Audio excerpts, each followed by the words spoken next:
படம் ரொம்ப நல்லா இருந்தது, சூப்பராக இருந்துச்சு. உண்மையிலே என்னென்னா எனக்கு ரொம்ப பிடிச்சிருந்தது. நான் ஃபஸ்ட்டு என்னதான் இருந்தாலும் ஜனநாயகம் வெள்ளாகலேங்கிற ஒரு ஃபீலில் தான் போனேன். ஆனால் இருந்தாலுமே படம் ரொம்ப நல்லா இருந்துச்சுன்னு சொல்லலாம். மும்மொழி கொள்கையை ஏன் எதுக்குறோங்கிற ஒரு கேள்வி இருக்கலாம். இப்போ இருக்க ஜென்ரேஷனுக்கு தெரியாமல் இருக்குது. ஏன் எதுக்குறோம், அதனுடைய விளைவுகள் எந்த மாதிரிலாம் இருக்கும், எப்படி இருக்குங்கிற ஒரு பிம்பம் இருக்கும்ல, அதுக்கான படமாக இந்த படமாக நான் பார்க்குறேனே தவிர மற்றபடி வேறு எந்த ஒரு இதுக்காகவும் நான் பார்க்கல. படம் உண்மையிலே ரொம்ப நல்லா இருந்தது. செகண்ட் ஹாஃப் சூப்பராக இருந்தது. என்னைக்கு இருந்தாலும் தமிழ் மொழி தமிழ்நாட்டில் வாழும். கண்டிப்பாக ஐ ஃபீல் ரொம்ப நல்லா இருந்துச்சு, உண்மையிலே சூப்பராக இருந்தது. அதை தாண்டி எனக்கு ரெண்டாவதாக தம்பி ஆக்சுவலி அதர்வாலோட பர்ஃபார்மன்ஸ் வேறு லெவல்னு சொல்லலாம். சீரியஸாக அந்த லாஸ்ட்டு செகண்டில் அவர் அந்த இடத்துல வந்து ரத்தத்தில் வடியும் போது கூட அவரோட எனக்கே ஃபீல் ஆயிடுச்சு. உண்மையிலே அதர்வால் வந்து தமிழ் மொழியோட பற்றில் போராட ஆரம்பிச்சா நம்மளும் உள்ளே போய் போராடிடலாமா அப்படிங்கிற அளவுக்கு அதர்வாலோட பர்ஃபார்மன்ஸ் ரொம்ப நல்லா இருந்தது. ஜெயம் ரவிலாம் சீரியஸாக இப்படி ஒரு வில்லத்தனத்தை வந்து எங்கே சார் இவ்வளோ நாள் ஒழிச்சு வச்சுருந்தீங்க அப்படின்னு ஒரு கேள்வி கேட்பாங்களே, அந்த மாதிரி இருந்தது ஜெயம் ரவியோட பர்ஃபார்மன்ஸு. ஒரு ஸ்டேஜிலலாம் நானே உள்ளே போயிட்டு ஆக்சுவலி பொள்ளாச்சி அந்த சைடில் நடக்கக்கூடிய ஒரு மிகப்பெரிய ஒரு பிரச்சனை நடந்துகிட்டு இருக்க மாதிரி ஸ்க்ரீனில் காட்டுவாங்க. அப்போ ஜெயம் ரவியை காட்டும்போது நானே போய் சோலே அறிஞ்சேன், நீ ஏன் ஒரு தமிழன் தாண்டா, ஏன்னா அப்படி பண்ணிகிட்டு இருக்க அப்படின்னு சொல்லி நம்மளே அடிச்சிடலாமாங்கிற அளவுக்கு அவரோட பர்ஃபார்மன்ஸ் இருந்தது. உண்மையிலே ஜெயம் ரவியோட பர்ஃபார்மன்ஸ் ரொம்ப சூப்பராக இருந்தது. ஆனால் இருந்தாலும் ஜனநாயகம் ரிலீஸ் ஆகுது கொஞ்சம் வருத்தமாக இருக்குது. அவங்களுக்கு வந்து ஆக்சுவலி வந்து அந்த ஒரு சில இடங்கள்லாம் ரொம்ப நல்லா இருந்தது, சூப்பராக இருந்தது. உண்மையிலே சொல்லணுன்னா ஓகே, அவ்வளோதான், வேறு லெவல். ஏன்னா ரொம்ப நாள் கழித்து தமிழ் மொழியோட கலந்த பாட்டு இருக்கும்ல, அந்த பாட்டெலாம் வந்துட்டு பார்க்கும்போது ரொம்ப நல்லா இருந்தது. எனக்கு அந்த பிடிச்ச டைலாக் என்ன அப்படின்னா, ஓப்பனாக சொல்லணும் அப்படின்னா, அவங்கவுங்க நாட்டில் அவங்கவுங்க மாநிலத்தில் அவங்கவுங்க மொழியை பேசட்டும் விடுங்க அப்படின்னு சொன்ன ஒரு லைனாக இருக்கட்டும். அதை தாண்டி நாங்கள் ஹிந்தியை எதிர்க்கலை, ஹிந்திக்காரவங்கள எதிர்க்கலை, எங்களோட ஒரே ஒரு கோரிக்கை என்னென்னா தமிழ்நாட்டில் தமிழை வாழ விடுங்கடா அப்படிங்கிறது தான் எங்களோட இது. அவங்கவுங்க மொழியில் பேசுங்க அப்படின்னு சொல்லி அந்த ஒரு டைலாக் நல்லாயிருக்கும். 8ஆம் கிளாஸ் படித்த என்னை போய் படிக்காதவனை ஆக்கி கை நாட்டு போட வச்சிட்டாங்கடா அப்படின்னு சொல்லி ஒரு டைலாக் ஒன்று வரும். அதுவாக இருக்கட்டும். அதை தாண்டி எனக்கு ரொம்ப ஒரு விஷயம் என்னென்னா, இது ஹிந்தி கட்டாயமாக்கும் போது மட்டும்தான் நாங்கள் எதுக்குறோம் நீங்கள் நினைக்கிறீங்க, கிடையாது. வேறு எந்த மொழியும் தமிழ்நாட்டில் கட்டாயமாக்கப்படும் போது கண்டிப்பாக இந்த எதிர்ப்பு இருக்கும். நான் இறந்தாலும் என் பேரம் பேத்தி கொண்டு எதிர்ப்பாங்க அப்படின்னு சொன்ன டைலாக்லாம் சூப்பராக இருந்தது. உண்மையிலே எனக்கு ரொம்ப பிடிச்சிருந்தது.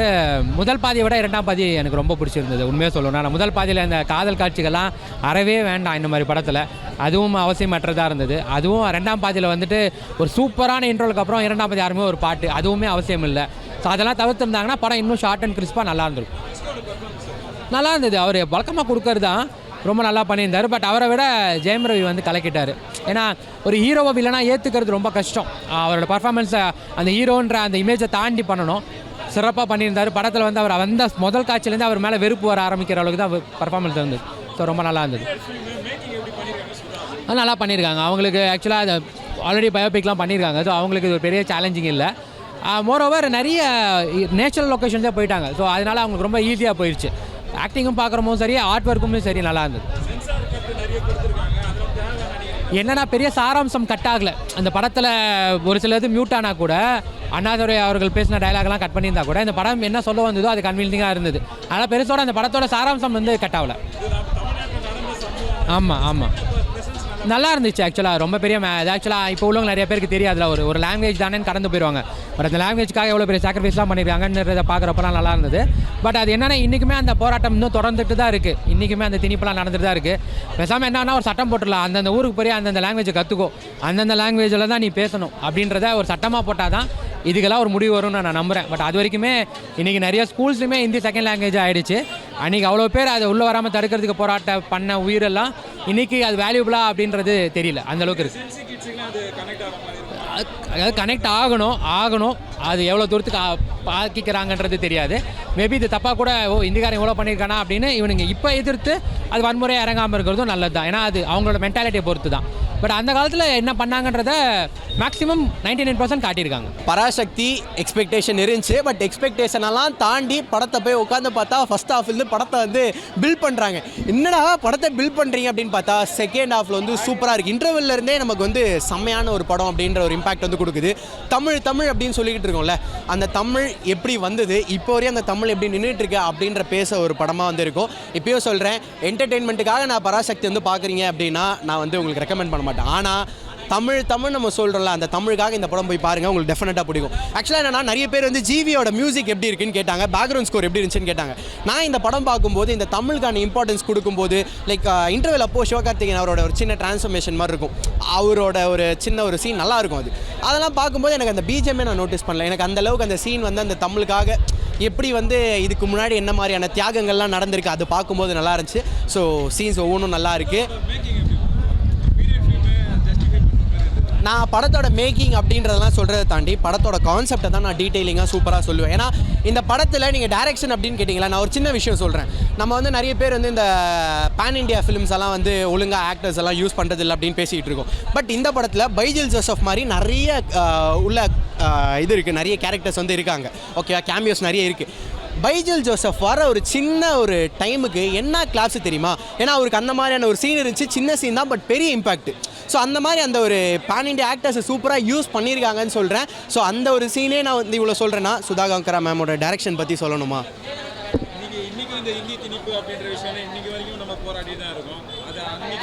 இன்றைக்கி நம்ம போராடுறோம்ல இந்தி திணிப்புக்கு, அன்றைக்கி அவங்க எவ்வளோ கஷ்டப்பட்டிருக்காங்க அப்படின்றது தான் இந்த படம் பேசுது.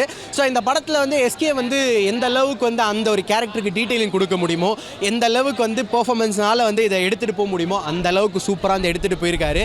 தாராளமாக இந்த படத்தை போய் பார்க்கலாம். அதில் வந்து கொஞ்சம் கூட வந்து நான் வானாங்கன்னு கூட சொல்ல மாட்டேன், தாராளமாக போய் பாருங்கள், எல்லா ஆடியன்ஸும் பார்க்கலாம்.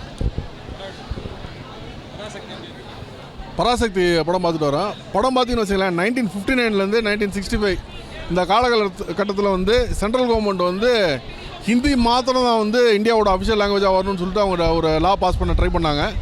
ஸோ அதுக்கு வந்து அகேன்ஸ்டாக வந்து நிறைய போராட்டம்லாம் பண்ணாங்க. அது பேஸ் பண்ண படம் அது. சிவகார்த்திகேயன் அதர்வா இவங்களாம் வந்து போராடுற ஆட்கள். இவங்களுக்கு அகேன்ஸ்டாக பார்த்தீங்கன்னா ஜெயம் ரவி வந்து ஒரு போலீஸாக இருக்கார். ஸோ அவர் வந்து இதுக்கு வந்து எதிர்க்கிறாரு. ஃபர்ஸ்ட் ஆஃப் பார்த்தீங்கன்னு வச்சுங்களேன், ஏன் வந்து இந்தியை திணிக்கக்கூடாது, அதனால் என்னென்ன பிரச்சனை வருது, ஸோ அதுக்கு அகேன்ஸ்டாக இவங்க ஏன் போராடுறாங்க, போராடுறதோட நியாயம், இந்த விஷயத்தெல்லாம் வந்து ஃபர்ஸ்ட் ஹாஃபில் ரொம்ப சூப்பராக அருமையாக காமிச்சிருந்தாங்க. இன்டர்வல் வந்ததே தெரியல, அவ்வளோ சூப்பராக இருந்துச்சு. செகண்ட் ஹாஃப் பார்த்தீங்கன்னு வச்சுங்களேன், ஃபுல் அண்ட் ஃபுல்லு வந்து உங்களுக்கு ஜெயம் ரவி வெர்சஸ் சிவகார்த்திகேயனுங்கிற மாதிரி. ஸோ ஜெயம் ரவியெல்லாம் பார்த்தீங்கன்னா ரொம்ப ஒரு குழந்தனமான ஃபேஸ் வச்சுருக்காரு.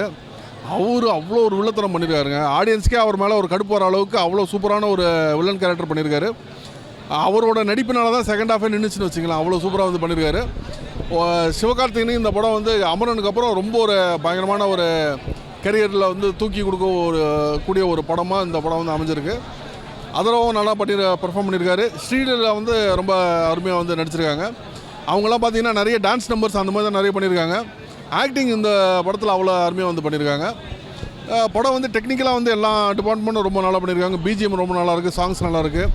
அதுக்கப்புறம் உங்களுக்கு வந்து சினிமாட்டோகிராஃபி மெயினாக வந்து அந்த 1960s வந்து அவங்க காமிச்ச விதம், அதுக்கான ஆர்ட் டிபார்ட்மெண்ட்டு, காஸ்டியூம்ஸு எல்லாமே ரொம்ப அருமையாக வந்து ஒர்க் பண்ணியிருக்காங்க. ஒரு கண்டிப்பாக வந்து ஒரு மஸ்ட் வாட்ச், தேட்டரில் வந்து பார்க்கக்கூடிய ஒரு நல்ல ஒரு படம்.